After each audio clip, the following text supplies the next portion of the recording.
أشهد أن لا إله إلا الله وحده لا شريك له وأشهد أن محمدا عبده ورسوله أما بعد فأعوذ بالله من الشيطان الرجيم بسم الله الرحمن الرحيم الحمد لله رب العالمين الرحمن الرحيم مالك يوم الدين إياك نعبد وإياك نستعين اهدنا الصراط المستقيم صراط الذين أنعمت عليهم غير المغضوب عليهم ولا الضالين.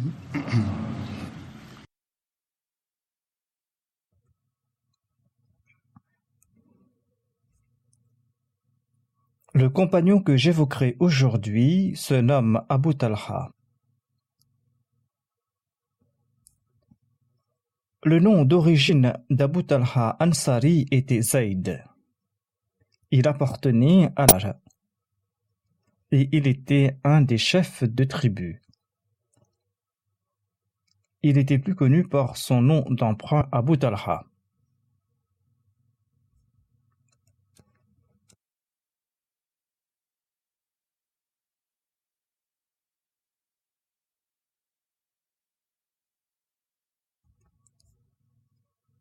Le père d'Abu Talha se nommait Sahal bin Aswad et sa mère se nommait Obada bint Malik.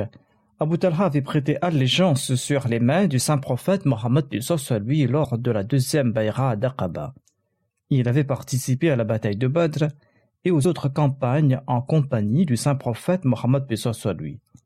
Lorsque Abu Ubaïda bin al-Jarrah s'est établi à Médine, le saint prophète Mohammed lui a lié un lien de fraternité entre lui et Abu Talha. Abu Talha était de teint basané et il était de taille moyenne. Il ne s'était jamais teint les cheveux ou la barbe avec du henné, comme c'était la coutume à l'époque.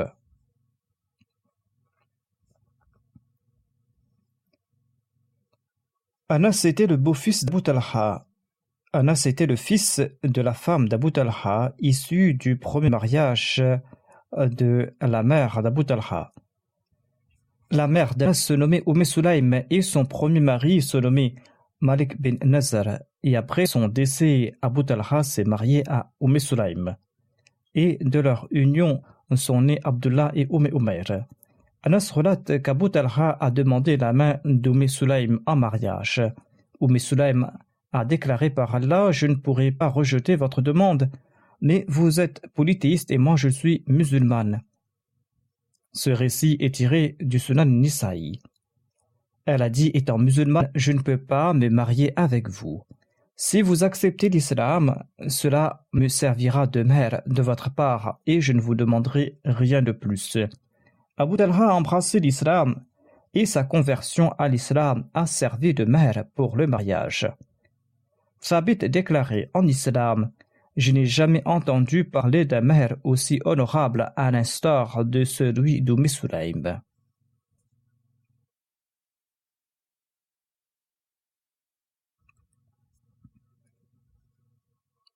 Abu Talha avait participé à la bataille de Badr en compagnie du saint prophète Mohammed lui.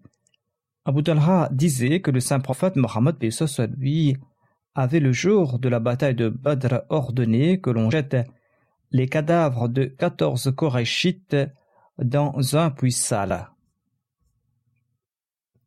Le saint prophète Mohammed lui avait ordonné que l'on jette les cadavres de 14 chefs Korachites dans un puits sale. Lorsque le saint prophète, paix soit lui, remportait la victoire, il passait 3 nuits sur le champ de bataille.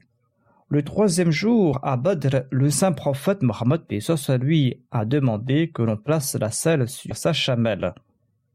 Il est ensuite parti avec ses compagnons. Il s'est arrêté au bord de ce puits où se trouvaient les cadavres de ses chefs Korachites. Le saint prophète paix soit lui a appelé ces cadavres par leurs noms et les noms de leurs pères en disant « Ô un tel, fils d'un tel, ô un tel, fils d'un tel, es-tu content d'avoir désobéi à Allah et à son prophète ?» La promesse que nous a faite Allah s'est accomplie. La promesse faite par votre Seigneur s'est-elle accomplie en votre faveur? Abu Talha relate. Omar a demandé au envoyé d'Allah, pourquoi parlez-vous à ces cadavres qui sont sans vie? Le saint prophète Mohammed lui a répondu, je jure par celui qui détient la vie de Mohammed entre ses mains. Ils sont en train d'entendre mes propos. C'est-à-dire qu'Allah leur transmettait la parole du saint prophète Mohammed lui qui leur parlait de leur mauvaise fin. Anas relate que les musulmans ont été vaincus à Uhud et ils se sont séparés du saint prophète Mohammed lui. Abu Talha s'était placé devant le saint prophète Mohammed lui pour le protéger avec son bouclier. Abu Talha tirait de toute sa force sur ses arcs, tant et si bien qu'il en avait brisé 2 ou 3 ce jour-là.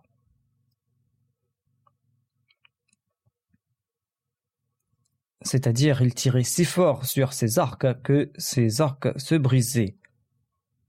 Lorsqu'une personne passait devant lui avec son carquois de flèches, eh bien, le saint prophète Mohammed lui demandait d'offrir ses flèches à Abu Talha.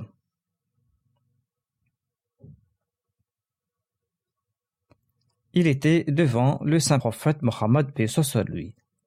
Anas relate que quand le saint prophète Mohammed lui levait la tête pour regarder les autres, eh bien, Abu Talha lui disait que mes parents soient sacrifiés pour vous. Ne levez pas la tête de peur qu'une flèche ennemie ne vous atteigne. J'offre ma poitrine pour vous protéger. Anas bin Malik ajoute qu'Abu Talha protégeait le saint prophète Mohammed lui avec un seul bouclier. Abu Talha était un très bon archer. Lorsqu'il décochait ses flèches, le saint prophète Mohammed lui levait la tête pour voir s'il avait atteint sa cible. Ces 2 récits sont tirés d'Al-Bukhari. Lors de la bataille d'Uhud, Abu Talha récitait ces vers. Il disait « J'offre mon visage pour protéger le vôtre, ô envoyé d'Allah. Je sacrifie ma vie pour la vôtre, ô envoyé d'Allah. »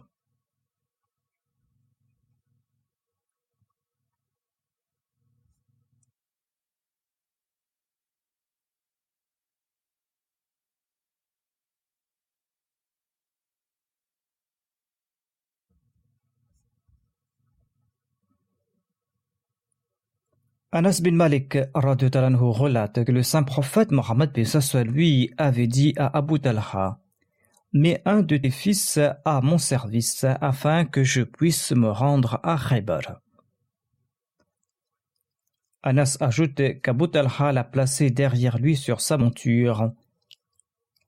Anas dit que j'avais atteint presque l'âge adulte à l'époque.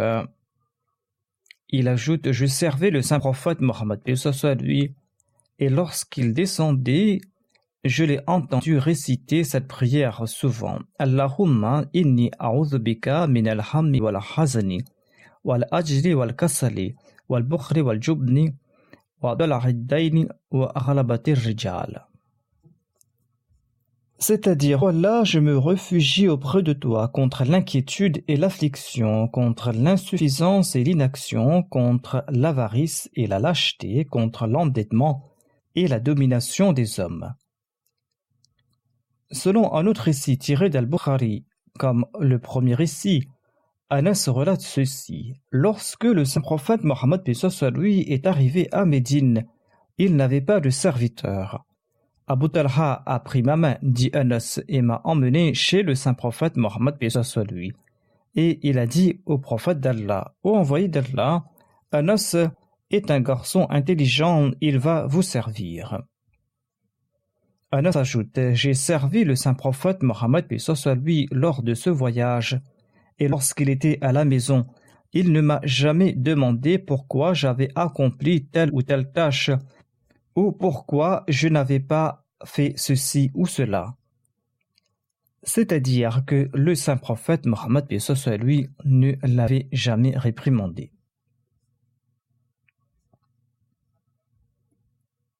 Anas bin Malik ajoute, nous étions en compagnie du saint prophète Mohammed lui lorsqu'il est retourné d'Ousfan. Ousfan qui est situé entre la Mecque et Médine. Le saint prophète, paix soit lui, était sur sa chamelle et il avait placé derrière lui Safiya bint Huy. La chamelle du saint prophète, paix soit lui, a trébuché et tous les deux sont tombés. Abu Talha a accouru auprès d'eux et il a demandé « Ô envoyé d'Allah, que je sois sacrifié pour vous ?» Le saint prophète Mohammed, paix soit lui a dit « Va voir la dame en premier. » Abu Talha a couvert son visage d'un tissu et il est parti vers Safiya et l'a recouvert du tissu, dans le respect des règles de la modestie islamique.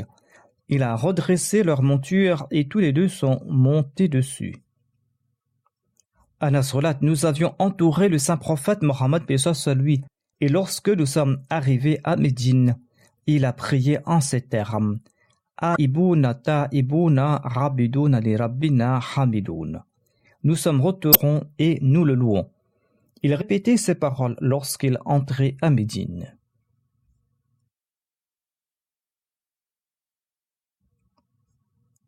Hazrat Muslim Maud relate cet incident en ces termes. Un jour, le saint prophète Mohammed lui retournait de Khaybar accompagné de Safiya, son épouse. En cours de route, la monture du saint prophète lui a trébuché et tous deux sont tombés. Le chameau d'Abu Talha Ansari était derrière. Il a couru dans la direction du saint prophète en descendant de son chameau et il a dit « Ô envoyé d'Allah, que ma vie soit sacrifiée pour vous. J'espère que vous n'êtes pas blessé. » Le saint prophète, que ce soit lui a dit « Abu Talha, va voir la femme en premier, va voir la femme en premier. » Il avait dit cela à 2 reprises. Abu Talha était un amoureux du saint prophète Mohammed, dit Hazrat Muslim Maud. Étant donné qu'il s'agissait de la vie du saint prophète Mohammed, lui, il ne se souciait de personne d'autre, mais le saint prophète, lui a dit d'aller s'occuper de la femme en premier.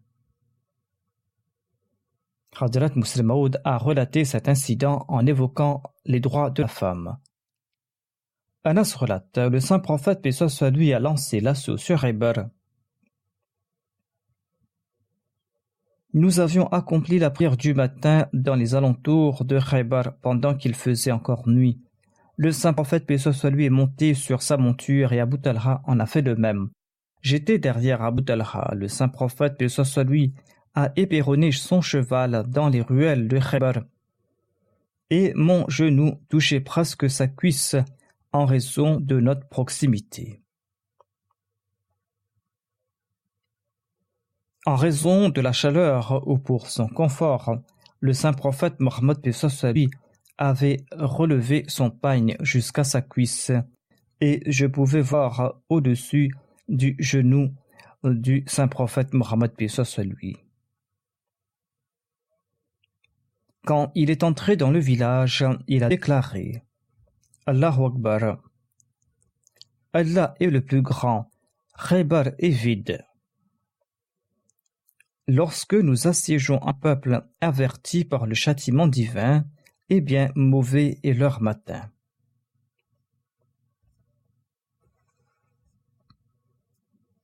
Le saint prophète, paix soit lui, a déclaré « Allah est le plus grand, Khaybar est vide. » Lorsque nous assiégeons un peuple averti par le châtiment divin, eh bien mauvais est leur matin. Le saint prophète Mohammed lui a répété cette phrase à 3 reprises. Anas relate, les gens de Khaybar sont sortis pour leurs tâches et se sont exclamés Mohammed sallallahu alayhi wa sallam. Abdulaziz ajoute que certains de ses compagnons disaient Mohammed et son armée. Anas ajoute, nous les avons combattus et nous les avons vaincus. Nous avons réuni les prisonniers. Diha Kalbi est venu voir le saint prophète, paix soit lui, et lui a dit, envoyé d'Allah, offrez-moi une esclave parmi ces prisonniers. Le saint prophète lui a dit, va et prends une fille. Il a pris Safiya, la fille de Huy. Sur ce, un individu a dit au saint prophète Mohammed, paix soit lui, ô envoyé d'Allah, vous avez offert Safiya, la fille du chef des Banu Nazir et des Banu Qurayza, à Diha. Or, c'est vous qui méritez Safiya. Sur ce, on a fait venir Safiya, et il a dit à Diha, prends un autre de ses prisonniers.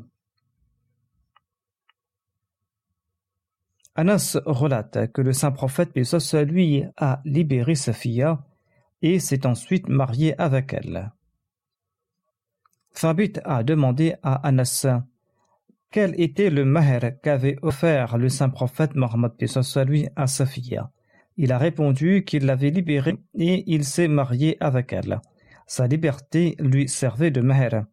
En cours de route, Sulaym a préparé Safiya pour le saint prophète Mohammed lui. Ensuite, ils se sont mariés.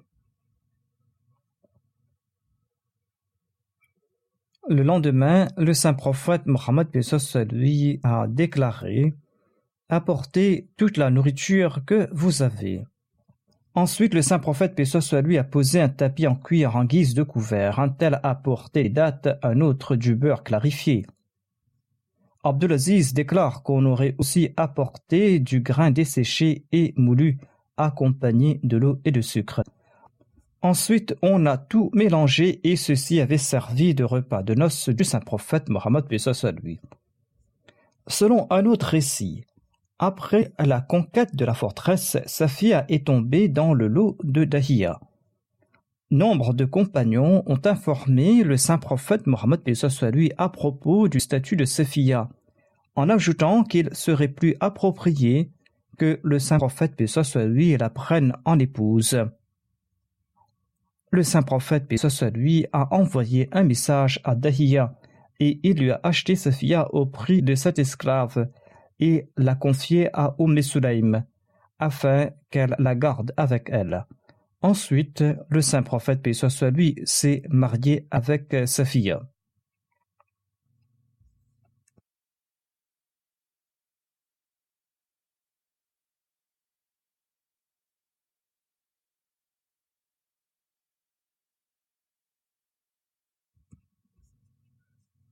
Comme je l'avais dit donc, par la suite, le saint prophète, paix soit sur lui, s'est marié avec Safiya.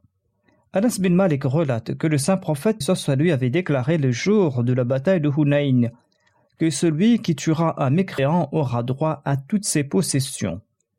Ce jour-là, Abu Talha a tué 20 mécréants et il a pris leurs biens. Abu Talha avait vu un poignard entre les mains Sulaym et il lui en a demandé la raison.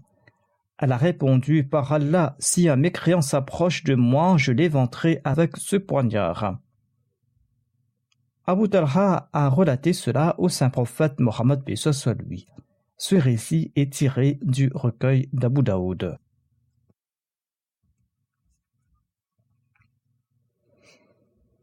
Anas relate que le saint prophète Mohammed paix soit lui a déclaré dans toute l'armée la voix d'Abu Talha suffit à couvrir celle de toute une multitude.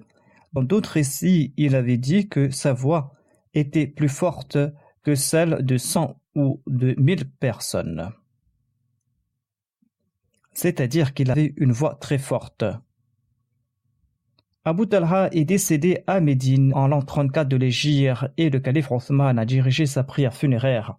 Il avait 70 ans selon certains récits, mais selon les gens de Bassoura, Abu Talha serait décédé lors d'un voyage en mer et il avait été enterré sur une île. Anas relate qu'Abu Talha n'observait pas des jeûnes facultatifs lors des djihad à l'époque du saint prophète Mohammed paix soit sur lui. de peur qu'ils ne s'affaiblissent. Anas relate, mais après le décès du saint prophète Mohammed lui, Abu Talha jeûnait tous les jours sauf pour les jours de l'Eid al-Fitr et de l'Eid al-Adha. Voici un récit sur l'hospitalité d'Abu Talha. Abu Huraira relate qu'un visiteur se rendit chez le saint prophète Mohammed lui.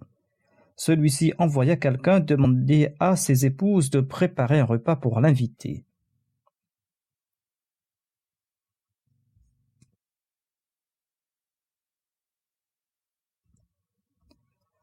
Les épouses du saint prophète Mohammed lui répondirent qu'il n'y avait rien à manger à la maison sauf de l'eau. Le saint prophète lui a demandé à ses compagnons qui d'entre vous accueillera chez lui cet invité. Un Ansari a répondu moi. Il emmena l'invité chez lui et dit à sa femme prépare un bon repas pour l'invité du saint prophète lui. Sa femme répondit nous n'avons rien à lui offrir. Le peu de repas suffira à peine à nourrir mes enfants. Le mari lui dit prépare le repas et allume la lampe. Et quand les enfants demanderont à manger, eh bien, endors-les. Ainsi donc, la femme a préparé le repas, a allumé la lampe et elle fit dormir ses enfants. Ensuite, elle se leva et éteignit la lampe en feignant de l'ajuster. Et tous deux, ils ont fait semblant de manger avec l'invité, mais ils ne mangeaient rien durant toute la nuit. Lorsque l'Ansari se rendit auprès du saint prophète, et soit lui le matin, il lui dit la nuit, Allah en a ri, c'est-à-dire votre action l'a beaucoup plu. Et Allah a révélé ce verset. وَيُؤْثِرُونَ عَلَى أَنفُسِهِمْ وَلَوْ كَانَ بِهِمْ خَصَاصَةٌ وَمَنْ يُوقَ شُحَّ نَفْسِهِ فَأُولَٰئِكَ هُمُ الْمُفْلِحُونَ. Et ils donnent préférence aux autres sur eux-mêmes, bien qu'ils soient eux-mêmes dans l'indigence. Et quiconque est débarrassé de la convoitise de sa propre âme, ce sont ceux-là qui prospéreront. Anas relate que lorsque le saint prophète Mohammed lui s'était fait couper ses cheveux, eh bien, Abu Talha était le premier à en prendre. Anas ajoute qu'un jour, Abu Talha a dit à Sulaym, la voix du saint prophète Mohammed lui semble très faible. Je pense qu'il a faim. As-tu quelque chose pour lui offrir? Sulaym a répondu, oui, et elle a apporté un peu de pain d'orge. Anas relate, elle a sorti un voile et a emballé le pain dans un de ses coins, et elle a placé le pain dans ma main et m'a entouré le corps avec une partie du voile et m'a envoyé chez le saint prophète Mohammed lui. Je suis parti à la mosquée où se trouvait le saint prophète Mohammed lui avec d'autres personnes.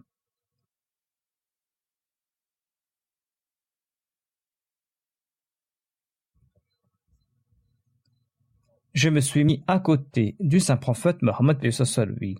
Le saint prophète lui m'a demandé est-ce que Abu Talha t'a envoyé? J'ai répondu à l'affirmatif.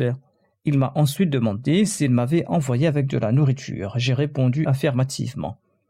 Le saint prophète, paix soit lui, a dit aux autres, venez avec moi. Au lieu de prendre la nourriture, le saint prophète, paix soit lui, est parti et Anas marchait devant lui. Nous sommes arrivés chez Abu Talha et je l'ai informé que le saint prophète, paix soit lui, venait dans sa direction.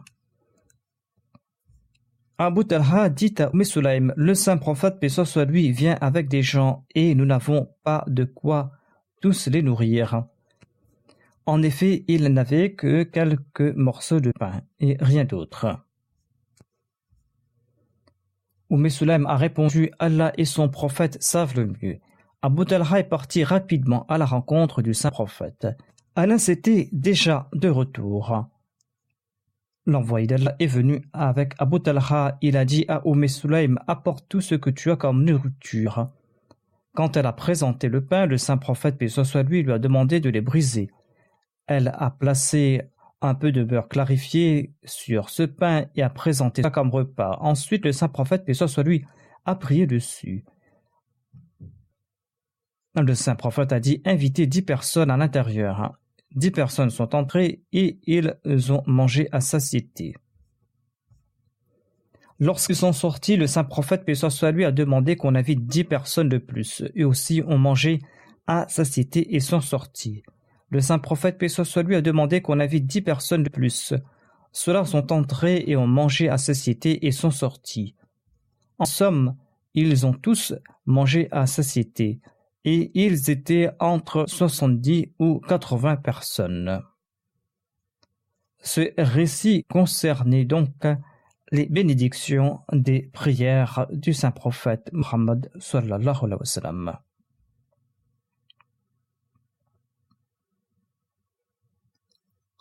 Anas bin Malik relate qu'Abu Talha possédait d'entre tous les Ansar un plus grand nombre de palmiers à Médine. Et sa palmeraie préférée se nommait Birha et était située en face de la mosquée du saint prophète, paix soit lui. Et le saint prophète, paix soit lui, s'y rendait pour en consommer son eau pure. Anas relate qu'après la révélation du verset c'est-à-dire jamais vous n'atteindrez la droiture à moins que vous ne dépensiez de ce que vous aimez. Eh bien, après la révélation de ce verset, Abu Talha a dit au saint prophète Mohammed lui, après la révélation de ce verset, Anas s'est adressé au saint prophète lui, a dit que de tous mes biens, rien ne m'est plus cher que Birha. Aussi, je la présente comme aumône au nom de Dieu. J'espère qu'Allah va l'accepter de ma part et que ce jardin me servira de capital pour l'au-delà. Usez-en comme le souhaitera Dieu. Le saint prophète, paix soit lui, a répondu « Très bien, ceci est un placement gagnant. C'est un bien qui va durer pour toujours. » Le saint prophète, paix soit lui, a dit « J'ai bien entendu ce que tu viens de dire. Et je suis d'avis que tu dois la partager entre tes proches. » Abu Talha a répondu « C'est ce que je vais faire au messager d'Allah. » Et il partagea la palmeraie entre ses proches et ses cousins. Abu Talha a eu l'honneur de faire descendre la dépouille d'une des filles du saint prophète Mohammed paix soit lui dans sa tombe suite à l'instruction du saint prophète Mohammed paix soit lui. Anas bin Malik relate que la panique s'installa chez les habitants de Médine une nuit et le saint prophète paix soit lui monta sur le cheval très lent d'Abu Talha. Lorsqu'il est retourné, le saint prophète paix soit lui a dit à Abu Talha « Ton cheval est très rapide. » Par la suite, c'était le cheval le plus rapide de Médine. Anas relate le saint prophète Mohammed paix soit lui venait souvent nous rencontrer et il disait à mon frère cadet en plaisantant « Ô Abu Umayr, qu'a fait ton oiseau ?» En effet, Abu Umayr élevait un oiseau qui était mort ou qui s'était enlevé, et il en était fort triste. Et le saint prophète Mohammed paix soit lui le taquinait à propos de cet oiseau. Anas relate souvent le saint prophète paix soit lui se trouvait chez nous à l'heure de la prière. Il nous demandait de redresser le lit sur lequel il se reposait. Et nous le nettoyions et le saint prophète paix soit lui se tenait debout pour la prière et nous nous placions derrière lui pour prier. Abdullah bin Abu Talha était le demi-frère d'Anas du côté de sa mère. Abdullah bin Abu Talha était donc le fils d'Abu Talha. Anas relate « J'ai présenté Abdullah au saint prophète Mohammed paix soit lui. Le saint prophète qui portait son manteau et qui enduisait son chameau de goudron. Il m'a demandé « As-tu les dates ?» J'ai répondu à l'affirmatif et je lui ai offert quelques dates qu'il a placées dans la bouche. Le saint prophète paix soit lui les a très bien mâchées. Ensuite, le saint prophète paix soit lui a placé ces dates dans la bouche de l'enfant qui les a sucées. Sur ce, le saint prophète paix soit lui a déclaré « Il aime les dates des Ansar. » et il a nommé cet enfant Abdullah. Anas bin Malik relate: le fils d'Abu Talha était malade et il est décédé quand son père était à l'extérieur de Médine. Quand il est retourné, il a demandé à sa femme comment se portait l'enfant. Sulaym, sa femme, a répondu: il est plus tranquille qu'auparavant. Ensuite, il lui a présenté le dîner. Et quand la nuit a traversé, elle a informé son mari que l'enfant était mort et qu'il devait partir l'enterrer. Le matin, Abu Talha en a informé le saint prophète, paix soit lui. Le saint prophète, paix soit lui, a prié pour qu'Allah lui accorde des enfants. Et par la suite, Abu Talha a eu un autre fils. Hadrat Muslim Maud a commenté sur ce récit en ces termes: offrir sa vie n'est pas un grand sacrifice de la part d'un croyant. Les gens font des débats sur le poète Ghalib pour tenter de savoir s'il consommait de l'alcool ou pas. Hadrat Muslim Maud déclare: il m'est apparenté et j'ai entendu de mes grands-mères maternelles et de mes tantes qu'il consommait de l'alcool. Mais ce poète qui consommait du vin a composé ces vers: certes, j'ai offert ma vie, mais je lui appartenais déjà. En vérité, je n'ai rien accompli. C'est-à-dire, offrir notre vie dans la voie d'Allah n'est pas grand-chose étant donné que cette vie lui appartient déjà. Si une personne offre sa vie en obéissance à Dieu, ce ne sera pas là un grand sacrifice de sa part, car elle lui appartient déjà. Retourner à son propriétaire le bien qui lui appartient n'est pas un grand sacrifice. On trouve mention du récit d'une femme nommée Sulaym dans les hadiths. Le saint prophète avait envoyé son mari Abu Talha pour quelques services en faveur de l'islam. Son enfant était malade et Abu Talha était tout naturellement inquiet. L'enfant est décédé en son absence. La mère a couvert son enfant. Elle a pris son bain, elle s'est parfumée et s'est présentée pour accueillir son mari courageusement. Dès qu'il est entré, le compagnon a demandé à propos de l'enfant. La femme a répondu qu'il était en paix. Le mari a mangé, il s'est allongé et il a eu des relations avec sa femme. Après leur union, la femme lui a demandé s'il pouvait lui poser une question. Son mari a répondu qu'elle pouvait le faire. Elle a demandé: si quelqu'un a confié un de ses biens à une tierce personne et qui lui demande de le restituer après quelque temps, doit-il lui restituer ou pas? Le mari a répondu: quel sot ne retournera pas les biens d'un autre?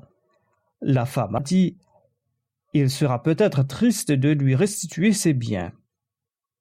Le mari a commenté: pourquoi sera-t-il triste? Cela ne lui appartenait même pas de toute manière. S'il retourne au propriétaire ses biens, pourquoi en sera-t-il triste? La femme a dit: en ce cas, sache que notre enfant nous a été confié par Dieu et celui-ci l'a repris. Tel était le courage que possédaient ces femmes d'alors. Offrir sa vie n'est pas pour un croyant un grand sacrifice. Selon le hadith cité plus haut, le saint prophète Mohammed lui a prié pour Abu Talha. Il a eu un fils quelque temps après. Allah l'a tellement béni par la suite que selon un Ansari, Abu Talha avait 9 fils qui étaient tous des Qari. Asim Ahwal relate ceci: j'ai vu un bol appartenant au saint prophète Mohammed lui chez Anas. Il y avait des fissures et Anas l'avait recollé avec de l'argent. Il s'agissait d'un bol très large et fabriqué avec du bois de bonne qualité. Anas relate qu'il avait souvent offert de l'eau au saint prophète lui dans ce bol. Selon Ibn Asiri, ce bol avait été réparé avec du fil de fer. Anas souhaitait le réparer avec de l'or ou de l'argent, mais Abu Talha lui a demandé de le laisser tel quel qu'il était à l'époque du saint prophète Mohammed lui. Et Anas a changé d'avis. Anas relate: j'étais en train de servir du vin de date à Abu Talha Ansari à Abu Ubaïda bin al-Jarrah et à Ubay bin Ka'b, quand quelqu'un a annoncé que l'alcool était désormais interdit en islam. En l'entendant cela, Abu Talha m'a dit « Ô Anas, brise ces jarres de vin. » Ainsi, je les ai brisés par le bas à coups de pierre. Anas bin Malik relate: quand le saint prophète Mohammed est décédé, il y avait à Médine une personne qui creusait des tombes comprenant une cavité supplémentaire et une autre personne qui creusait des tombes toutes simples. Les compagnons ont dit: nous allons faire la prière istikhara et nous allons appeler les deux et nous prendrons le service de celui qui viendra en premier. Ainsi, ils ont invité ces deux personnes. Celui qui creusait des tombes comprenant une cavité supplémentaire est venu en premier et les compagnons ont préparé pour le saint prophète une tombe de ce style. Alama ibn Asini relate qu'Abu Talha était celui qui creusait des tombes avec une cavité et Abu Ubaïda bin al-Jarrah creusait des tombes toutes simples. Ceci clôt les récits sur Abu Talha.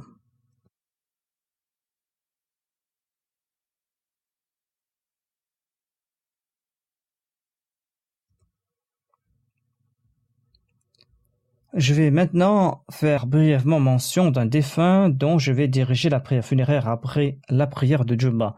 Il s'agit de Babou Mohamed Latif Amritsari, fils de Mian Nour Mohamed, compagnon du Messie premier d'Islam. Il est décédé le 26 janvier 2020 à Rabwa à l'âge de 90 ans. Inna lillahi wa inna ilayhi raji'un. Par la grâce d'Allah, le défunt était Moussi.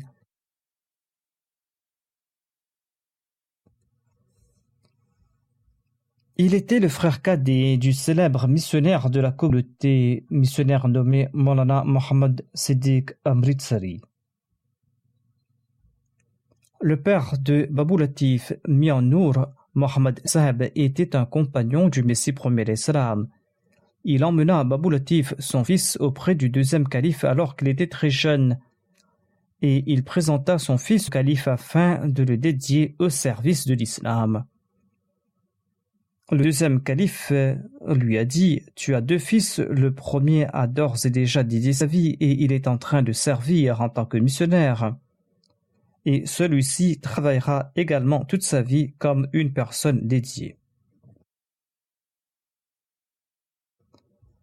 Ainsi, le défunt a servi toute sa vie comme une personne qui était dédiée. Après avoir travaillé pendant 4 ans et demi comme employé des chemins de fer, il s'est proposé pour servir la communauté à partir d'octobre 52. Il a été affecté à la Nazarat Baitul Mal.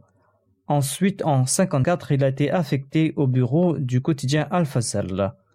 En 1961, il a commencé à servir dans le bureau du secrétaire privé.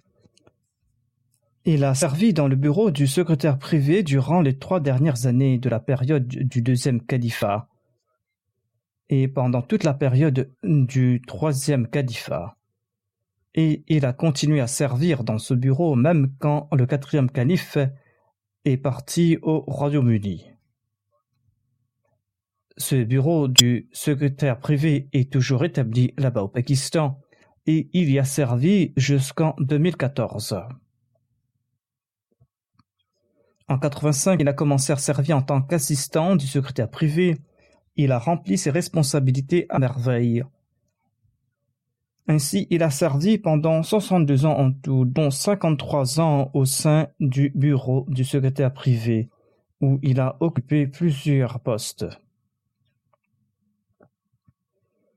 Il maîtrisait très bien son travail et il était très méticuleux. Il aimait également lire des livres qui portaient sur la religion et il avait lu très attentivement les livres de la communauté. Il avait participé à l'organisation des Majlis et Shura, surtout sous la période du 3e calife, mais également par la suite. Dans le cadre des projets qui étaient confiés au secrétaire privé, il était en charge des différents achats qu'il faisait avec le souci du détail, et il dépensait à bon escient l'argent de la communauté et tentait de faire des économies.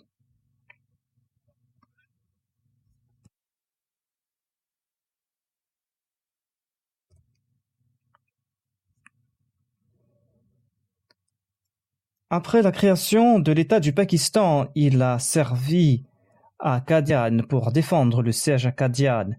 Il y a résidé pendant quelque temps. Le défunt avait 5 filles et un fils. Peu de temps avant son décès, une de ses filles est décédée. Sa fille était l'épouse de Zarif Ahmad Kamara et elle était aussi la mère d'un de nos missionnaires.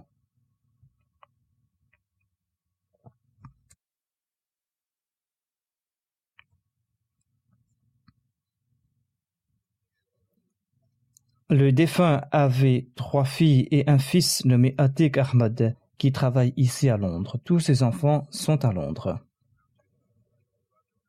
Rana Mubarak, employé du bureau du secrétaire privé, écrit ceci: J'ai travaillé à ses côtés pendant 32 ans. Pendant toute cette période, le défunt s'occupait lui-même de la majorité des tâches liées à la Majlis et Shura. Il avait l'habitude de dire que chaque fois que nous faisons face à des difficultés et des soucis mondains, on doit supplier Dieu et travailler davantage pour la communauté. C'est ainsi qu'Allah va éloigner nos difficultés. Lorsque ses collègues commettaient une erreur, il les corrigeait très gentiment. Ses anciens collègues ont également écrit qu'il travaillait beaucoup, qu'il leur prodiguait des conseils. Il avait une très grande maîtrise des règles de l'Anjuman. Il avait un talent pour l'écriture, il utilisait pertinemment bien chaque mot. Et dès qu'il commençait à utiliser un nouveau stylet, il écrivait en premier la basmala, pour ensuite commencer à écrire. Il était très ponctuel lorsqu'il venait travailler et il ne repartait pas tout de suite quand c'était l'heure de partir. Il quittait son bureau lorsqu'il avait terminé son travail. Parfois, il restait pour travailler toute la nuit et ne repartait que le lendemain matin. J'ai également été témoin de cela lorsque j'étais à Rabwa. Il travaillait beaucoup. À l'heure de Maghrib, on le voyait venir du bureau. À l'heure d'Isha aussi, parfois, il venait du bureau. Et même à l'heure de Fajr, il sortait du bureau. Il s'impliquait beaucoup dans son travail et il se souciait jamais de rentrer chez lui ou ne se disait jamais qu'il devait rentrer car c'était l'heure de partir. Son seul souci était de travailler pour la communauté et de faire en sorte que le travail de la communauté avance. L'une de ses grandes qualités était qu'il ne parlait jamais des choses confidentielles aux autres. Il gardait secret le contenu de toutes les lettres qu'il recevait. Nasir Saïd Saab écrit qu'en 1974, lorsque le troisième calife se rendait à Islamabad, au Pakistan, pour se présenter à l'Assemblée nationale, eh bien le défunt se rendait aussi en tant que membre du personnel du bureau du secrétaire privé. Il était impliqué dans son travail et il aidait également les autres. Il faisait la vaisselle avec ses collègues. C'était donc une personne très désintéressée. Qu'Allah fasse preuve de pardon et de miséricorde à son égard et qu'il exalte son rang et qu'il permette à ses enfants et ses descendants de perpétuer ses bonnes œuvres.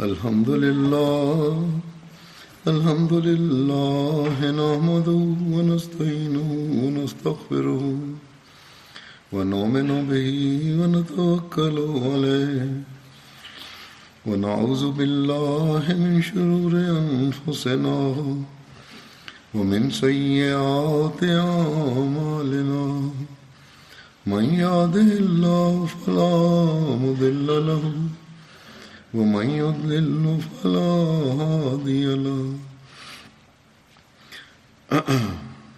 ونشهد أن لا إله إلا الله ونشهد أن محمدا عبده ورسوله عباد الله رحمكم الله إن الله يأمر بالعدل والإحسان وإيتاء ذي القربى وينهى عن الفحشاء والمنكر والبغي يعظكم لعلكم تذكرون اذكروا الله يذكركم وادعوه يستجب لكم ولذكر الله أكبر